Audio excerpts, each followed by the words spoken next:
Saudi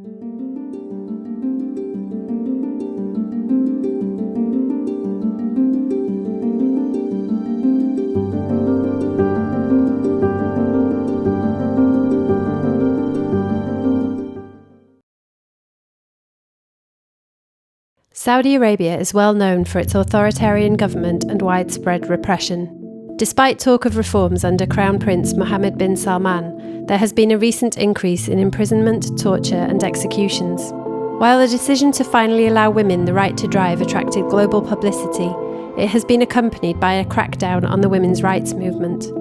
The government is also leading a coalition military campaign in Yemen, which is responsible for widespread civilian casualties. Ameen Nemer is a human rights activist from Saudi Arabia who was forced to seek asylum in the UK. In 2017, in my town, Awamiya, heavy weapons were used there, killing 27 civilians and let aside those who were injured. Those who were displaced were in thousands, and there was no investigation about the crimes happening there. Yeah, I've been doing so much of talks, interviews, solidarity work with activists in Saudi Arabia, talking about their work and about their suffering and about their struggle. In the last 2 years, and will continue as much as I can, whenever I can. And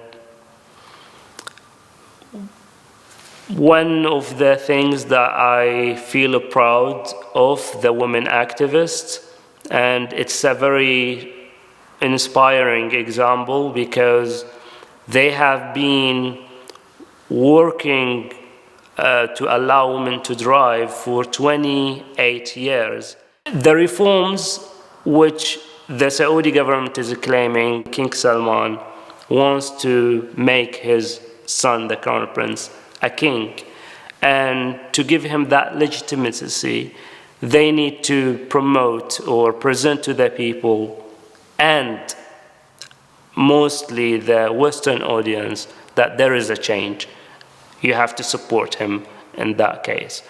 Where it is necessary, the government is saying we do the change, and it's just like a rhetoric and words.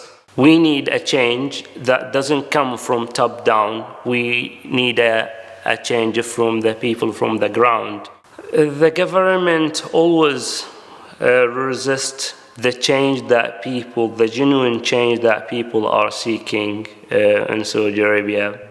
Despite the situation in Saudi Arabia, the country remains the UK's biggest arms customer. Until a recent successful court challenge by Campaign Against Arms Trade, the UK government has consistently refused to suspend arms exports. The UK's close relationship with the Gulf state is frequently justified by government ministers on grounds of national security.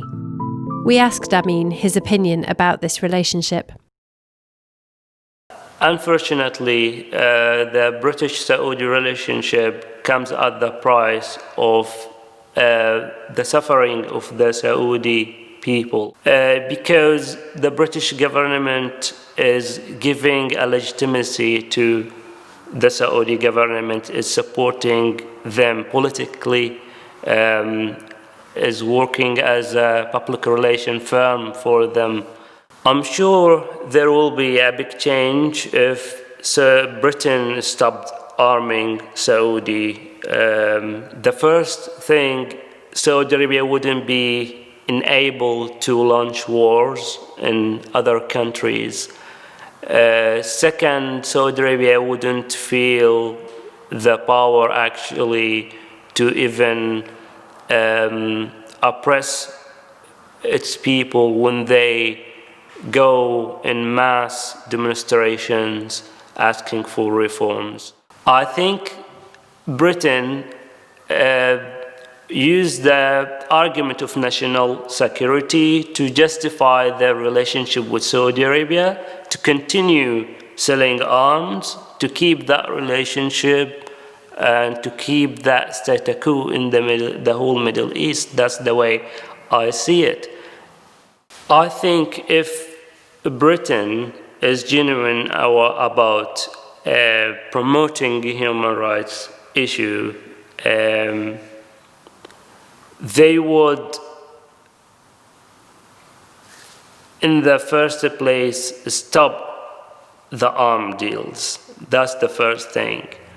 And the second thing is to encourage a real, genuine change from the people, not from the government.